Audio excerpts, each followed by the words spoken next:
हृदय से बहुत बहुत आभार व्यक्त करता हूँ। साथियों, हम लोग जानते हैं कि आज महात्मा गांधी जी की जयंती है। बाबू जी ने बताया कि 156वीं जयंती है। पूरा देश इन्हें महात्मा कहता है, राष्ट्रपिता कहता है। इसमें बहुत सारे सवाल उठते हैं कि आखिर महात्मा क्यों कहा जाता है, उन्हें राष्ट्रपिता क्यों कहा जाता है। तो मैं ये बात बताना चाह रहा था कि भाई महात्मा उन्हें हम इसलिए कहते हैं क्योंकि जो हमारे सबसे बड़े कवि हुए हमारे देश के रविन्द्रनाथ टैगोर ने उन्हें महात्मा की उपाधि दी। जब रविन्द्रनाथ टैगोर ने उन्हें महात्मा कहा तो उसी प्रेम में पूरे देश ने उन्हें महात्मा कहना शुरू किया। और उसके बाद हम सभी के आदर्श नेताजी सुभाष चंद्र बोस ने जब आजाद हिंद फौज की स्थापना की तो उन्होंने गांधी जी को पहली बार राष्ट्रपिता की उपाधि दी, राष्ट्रपिता कहकर संबोधित किया। और नेताजी को मानने वाला हर व्यक्ति, हम सभी लोग नेताजी का मान करते हैं, सम्मान करते हैं। उसी तरीके से जमाने में भी नेताजी को बहुत सभी लोग मानते थे, आजादी की लड़ाई को महान आए हैं। तो नेताजी के सम्मान में सभी लोगों ने बाबू को राष्ट्रपिता कहना शुरू किया।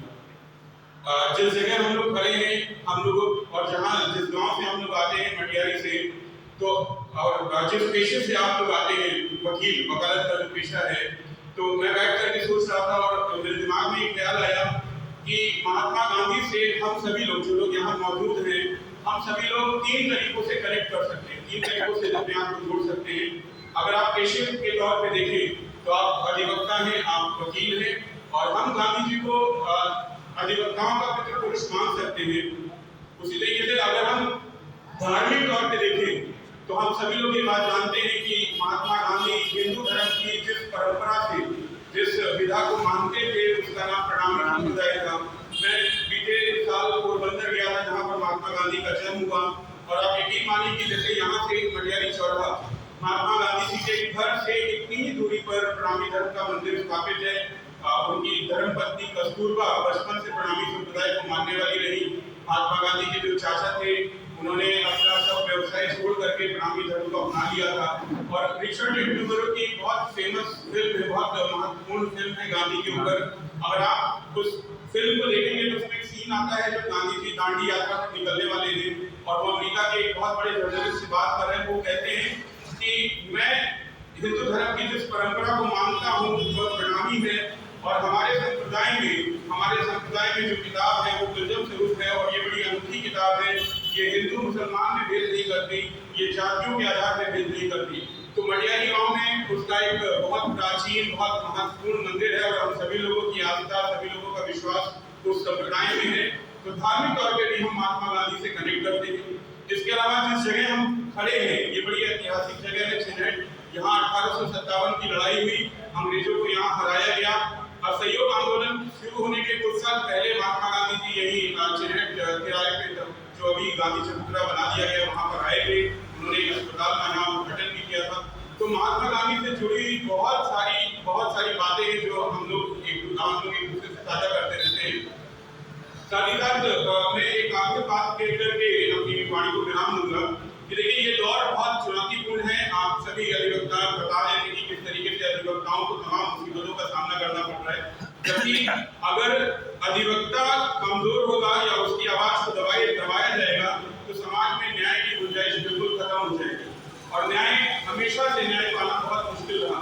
ऐसे में अगर अधिवक्ताओं की बातें नहीं सुनी जाएंगी, उनको सरकार उनकी बातों को, उनके विचारों को तवज्जो नहीं देगी, तो आम जनता की स्थिति और बुरी होती चली जाएगी।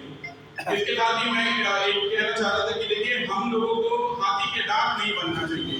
हाथी के दांत वो पुराना मुहावरा है कि खाने के और दिखाने के और।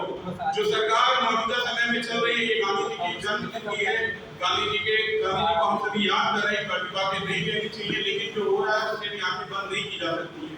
जब G20 का सम्मेलन आपके देश में होता है तो आप जाकर के राजघाट में पूरे दुनिया के नेताओं को ले जाकर के उन पर पुष्पांजलि अर्पित करते हैं, लेकिन बनारस में सर्व सेवा संघ के भवन को गिरा दिया गया। सर्व सेवा संघ का जो भवन था वो ऐतिहासिक भवन था। बुद्धा आंदोलन चलाने वाले विनोबा भावे ने उसको स्थापित किया था, जयप्रकाश नारायण ने उसको स्थापित किया था। तमाम इस देश के सामाजिक और राजनीतिक आंदोलन उस सर्व सेवा भवन के केंद्र या प्रांगण से जन्मे। उस प्रांगण को गिरा दिया गया क्योंकि मौजूदा प्रधानमंत्री के नाम पर आपको वहां बनारस में गंगा का घाट बनाना है।